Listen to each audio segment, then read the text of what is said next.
क्या प्रभु अपने भक्तों से नाराज होते हैं? अगर हाँ तो हम कैसे समझें कि प्रभु नाराज हैं? किसका प्रश्न है? श्री हरि हम तुम्हारी माँ होंगी, जी माँ को तो कभी मिली होगी, तो माँ क्या समझता हर समय दुलारी करती रहती क्या? डांटती भी तो है क्या? उसके डांटने में दुलार नहीं होता क्या? कैसे डांटती है? ये दूध पी, नहीं हमारी इच्छा नहीं, थप्पड़ मारेंगे, दूध पी, और दूध पी लेता ना। अच्छा, अब आप उसमें ये विचार करके तो उसमें माँ का क्या नाराज होना और क्या प्रसन्न होना आपके लिए ही तो है ना। चल बाथरूम चल, स्नान कर, श्रृंगार, हम नहीं हम खेलेंगे जाके, थप्पड़ मारती, चल सीधे चल। ये मारा की नाराजगी है? वो बच्चा समझ रहा है नाराजगी नहीं। अपार करुणा सिंधु भगवान, हम नरक में गिरने जा रहे हैं, वो हमको घसीटते हैं। उस समय उनका जो घसीटना होता है हमें लगता है गुस्सा हो रहे हैं। भगवान गुस्सा नहीं हो रहे, भगवान कृपा कर रहे हैं, पर हम वो समझ नहीं पाते हैं। तो जैसे माँ, अच्छा आप हाथ छोड़ा के भाग जाओ, माँ कहेगी जा मर जा जाके, ऐसे कहेगी। हमने सुना है, नहीं मानता ना, मर जाके, तेरे को जो मन में आया सो कर जाके। अब उससे पूछो तो कि वो माँ बच्चे को मरने का श्राप दे रहे क्या? नहीं नहीं, अगर वो दौड़ लगाया और गिर गया तो दौड़ के जाके उठाएगी, और वो उसका एक प्रेम भरा शब्द है जिसमें कर्कशता दिखाई दे रही पर है नहीं। ऐसे ही भगवान है। अनंत माताओं में जो वात्सल्य है वो हमारे भगवान के एक बिंदु से है, वो वात्सल्य सिंधु है। सोचो, जब एक माता अपने बच्चे का अहित नहीं कर सकती तो अनंत माताओं जैसा प्यार लिए हम सच्चे उनके संतान हैं। क्योंकि ये शरीर मायाकृत पांच भौतिक है जो मां के गर्भ से रच कर आया है, लेकिन जो मैं हूं वो केवल भगवान का अंश हूं, माया रचित मैं नहीं हूं। जो अंश है मैं तत्व, वो श्री कृष्ण का अंश है, सीधे श्री कृष्ण का अंश है, और है ये भी सब श्री कृष्ण से ही, पर ये माया में रूपांतरित होकर पंचभूतों के द्वारा ये निर्मित है। ये मेरा स्वरूप नहीं है, जो मेरा स्वरूप है वो श्री कृष्ण का अंश है। तो मेरे सच्चे वात्सल्य समुद्र तो प्रभु ही है ना। पर हम प्रभु को जान नहीं पा रहे, अपनापन नहीं कर पा रहे, तो हमें लगता है प्रभु हम पे गुस्सा हो रहे हैं ना। अगर तुम्हें ऐसा कहीं लगता है कि प्रभु गुस्सा भी हो रहे हैं, कब लगता है? जब हमारी मानी हुई कामना में बाधा पड़ती है, वो पूर्ण नहीं होती, तो हमें लगता है मेरे भगवान नाराज है क्या? क्योंकि अगर नाराज ना होते तो उन सर्वशक्तिमान को ये बात पूरी करने में क्या घाटा था? उन्होंने क्यों पूरा नहीं किया? इसका मतलब नाराज नहीं, ऐसी बात नहीं है। जैसे हम चाह रहे हैं कि हमें 100 रुपया मिल जाए, तो आज जाकर के मैं ऐसा ऐसा मनमानी करूं, मां कहीं 25 पैसे भी नहीं देंगे, नहीं देंगे, जा। क्यों? क्योंकि पता है कि अगर आज 100 रुपया पाएगा, हो सकता है कोई नशा करे, गंदे आचर, नहीं देंगे। और वही मां जब देख लेगी कि हाँ सही ढंग से खर्चा कर देते हो, तो अपनी कमाई हुई पूरे जीवन की संपत्ति आपको दे देगी। ऐसे ही हमारे भगवान है। हमारे तो सब बच्चे ही ना, उपद्रवी बच्चे, तो उतना दे देते हैं जितने खेल में हमारा नुकसान ना हो। जब हम मनमानी आचरण करने के लिए तैयार होते हैं और उनके शरणागत होते हैं, तो वो घेर देते हैं, हर वो बात नष्ट कर देते हैं जिससे हमारा अमंगल होगा। क्योंकि भगवान का एक नाम है मंगल भवन अमंगलाय, और हम मान रहे हैं कि उसमें मंगल है, और भगवान देख रहे हैं कि इसमें अमंगल है, उसको काट देते, पर हम समझ नहीं पाते हैं। एक दो मित्र थे, कई बार सत्संग में सुनाया है, वो दोनों मित्र कुछ दिनों के बाद आचरणों में दोनों के परिवर्तन हो गया। एक गंदे लोगों की संगत में शराब पीना, जुआ खेलना, वैश्यागमन करना, इधर चल पड़ा, और एक गंगा स्नान करना, नाम जप करना, भागवत सुनना, संतों का समागम करना। काफी लंबे समय तक दोनों का मिलान नहीं हुआ।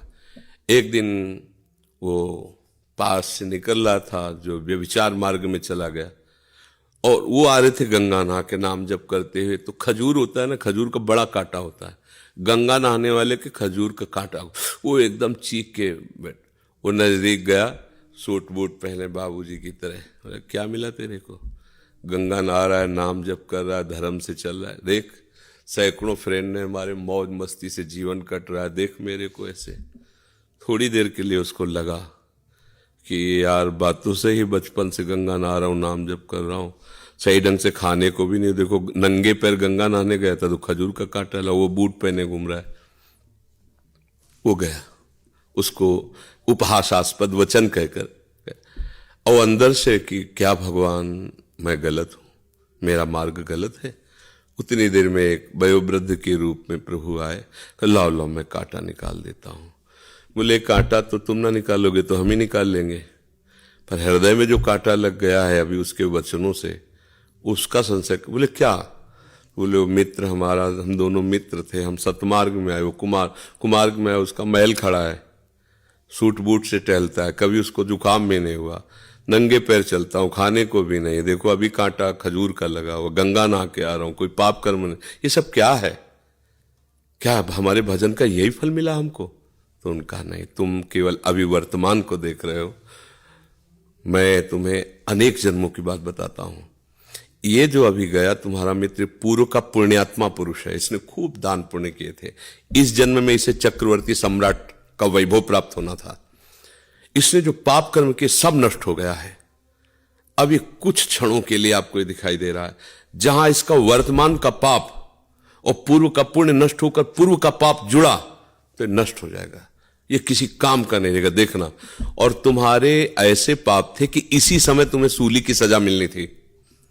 पहले पुराने जमानों में सूली की सजा होती, भाले जैसे एक यंत्र में ऊपर से उसको लाके छोड़ा जाता था, गुदा द्वार में घुस के ऐसे, अब वो कितने घंटों में तड़प के मरे, बहुत कष्टप्रद मृत्यु। बोले तुम्हें सूली की सजा तो खजूर के कांटे में निकल गई, तुम्हारा वर्तमान का पुण्य और पूर्व के जो पाप है वो नष्ट हो चुके हैं, और पूर्व का पुण्य ये दोनों जब मिलेंगे तो तुम्हें जो अपार सुख होगा वो सोच भी नहीं सकता। इसलिए तुम गलत नहीं हो, अपने विचारों को शुद्ध रखो। तो धर्म से चलोगे, ठीक चलोगे, तो हो सकता है आज तुम्हें कष्ट लगे, ऐसा लगे कि भगवान हमको क्यों नहीं दे रहे हैं सुख वैभव जो मैं चाहूं।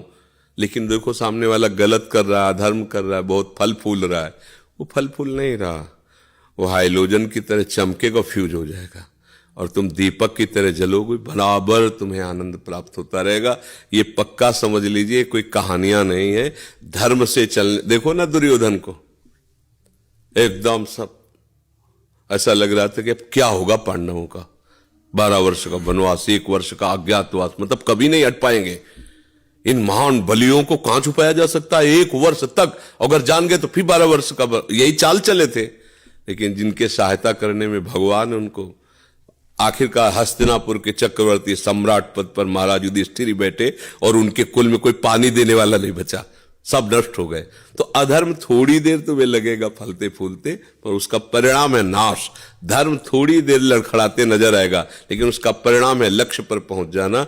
इसलिए अधर्म की तरफ गति मत बढ़ाओ, वर्तमान में बढ़ने की, उन्नति की बात मत देखो, भविष्य को देखो, तुम्हारा भविष्य मंगलमय होगा। बुद्धिमान पुरुष, विवेकी पुरुष भविष्य को देखते हैं, और जो मूर्ख होता है वो अभी को देखता है, अभी खाओ, अभी मौज लो, लेकिन आगे। बुद्धिमान है अभी हम खा रहे हैं, मौज ले रहे हैं, लेकिन आगे क्या होगा, इसका परिणाम क्या होगा। जो विवेकी वो परिणाम देखता है, जो अविवेकी वर्तमान में। तो इसलिए सावधान रहो, भगवान का आश्रय लो, और ये कभी मत सोचो कि भगवान नाराज होते हैं। वो जो भी प्रतिकूलता देते हैं हमारे मंगल के लिए देते हैं, हम समझ नहीं पाते।